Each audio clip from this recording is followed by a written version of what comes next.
প্রিয় শিক্ষার্থীরা, আজকে আমরা অ্যালকিনের ওজনীকরণ দেখব। দেখো অ্যালকিনের ওজনীকরণে কি ঘটে।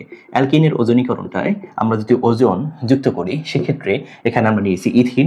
ইথিনের সাথে এই যে আমাদের অক্সিজেনটা, ওজনটা আছে, সেই ওজনটা এইভাবে একটা ফর্মেট তৈরি হবে। যারা আমার জৈব যৌগের অর্গানিক কেমিস্ট্রিতে ভর্তি হবে তারা অবশ্যই জানবে এখানে এই যৌগটা কিভাবে ফর্মেট হয়, কোন মেকানিজম অনুসরণ করে, সেটা আমরা সেই ক্লাসগুলোতে আলোচনা করব। এরপরে তুমি কি করবা, জিঙ্ক এবং পানি যদি যুক্ত করো, সেক্ষেত্রে এখানে বন্ধনটা বিভাজন ঘটবে এবং তোমার এখানে তৈরি হবে দুইটা অ্যালডিহাইড, সিমিলার দুইটা অ্যালডিহাইড তৈরি হবে এবং সাথে তৈরি হবে জিঙ্ক অক্সাইড। এখন এটা কিভাবে তৈরি হলো, H2O, অর্থাৎ এই যে আমাদের খেয়াল করো, অক্সিজেন এখানে একটা ডাবল বন্ড তৈরি হবে, এই এখানে একটা ডাবল বন্ড তৈরি হবে, একটা ফর্মাল মিথানল, আবার এখানে একটা ডাবল বন্ড তৈরি হবে, একটা মিথানল তৈরি হবে। বাকি থাকতেছে কি, তাহলে এখানে জিঙ্ক অক্সাইড H2O2 এরকম একটা ফর্মেট তৈরি হয়, H2O2, এবং সেটা এই জিঙ্কের সাথে মূলত বিক্রিয়া করে মূলত আমার এখানে কি তৈরি হবে, জিঙ্ক অক্সাইড এবং H2O পানি তৈরি করবে।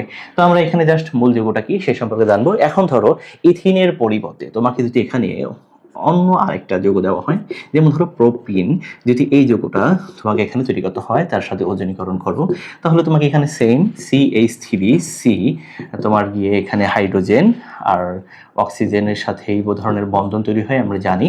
সেই বন্ধনটার ক্ষেত্রে আমরা এখানে H, অর্থাৎ এই ক্ষেত্রে যদি বন্ধনটা ভেঙে যায়, আমি জাস্ট মূল প্রোডাক্টটা লিখলাম CH3C double bond H double bond H। এখন খেয়াল করো, যদি তোমার ইথিন হয় তাহলে সিমিলার দুইটা মিথানল তৈরি হবে, যদি তোমার প্রোটিন হয় তাহলে সেক্ষেত্রে ওজনীকরণে তৈরি হবে একটা ইথানল আর একটা মিথানল।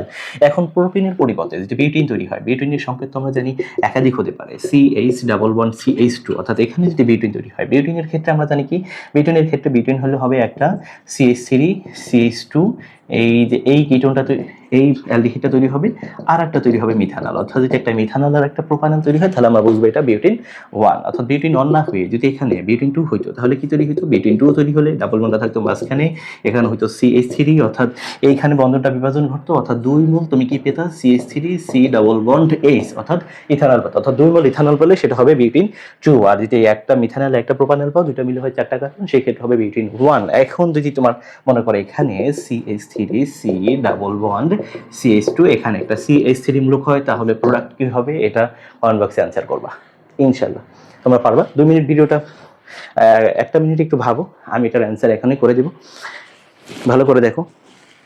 যদি এরকম হয়, অর্থাৎ কোনো শাখা শিকল থাকে, শাখা শিকল থাকলে কি তৈরি হবে, আমরা জানি শাখা শিকল থাকলে CH3C ডাবল বন্ড, এখান দিয়ে তোমার CH3, এইরকম যদি যৌগটা হয় তাহলে মূলত কিটোন তৈরি হবে। কিভাবে, ধরো এটাকে যদি আমরা ওজনীকরণ করি, তাহলে CH3, অক্সিজেন কার্বন অক্সিজেন, এই অক্সিজেন, এটার সাথে একটা হাইড্রোজেন, এটার সাথে একটা হাইড্রোজেন, অর্থাৎ এখানে যে বন্ধনটা ভাঙে, এই পাশে তৈরি হবে কি একটা কিটোন, এই পাশে একটা মিথানল, অর্থাৎ একটা মিথানল একটা কিটোন তৈরি হলো, তুমি তাহলে বুঝবে সেটা একটা বিউটিন আছে, মানে 4টা কার্বন বিশিষ্ট এই যৌগ আছে, তবে সেখানে দ্বিবন্ধনে যেটা একটা কার্বনে একটা মিথাইল শাখামূলক হিসেবে আছে, যার কারণে এখানে কিটোন তৈরি হয়। অর্থাৎ যখন তুমি কিটোন পাবা তখনই বুঝবা শাখা শিকল আছে। এখন তুমি চিন্তা করো, তুমি যদি এমন হয় 2টা কিটোন পেয়েছো, তাহলে তোমাকে কি রকম হইতে হবে, 2টা কিটোন পাইতে হলে তোমাকে সংকেতটা হইতে হবে এরকম, অর্থাৎ CH3, তোমার গিয়ে CH3, তুমি যদি ধরো 2টা কিটোন পাও, তাহলে 2টা কিটোন পেতে হলে সংকেতটা হবে এরকম 1 2 3 4, অর্থাৎ 1 2 3 4, অর্থাৎ বিউটিন।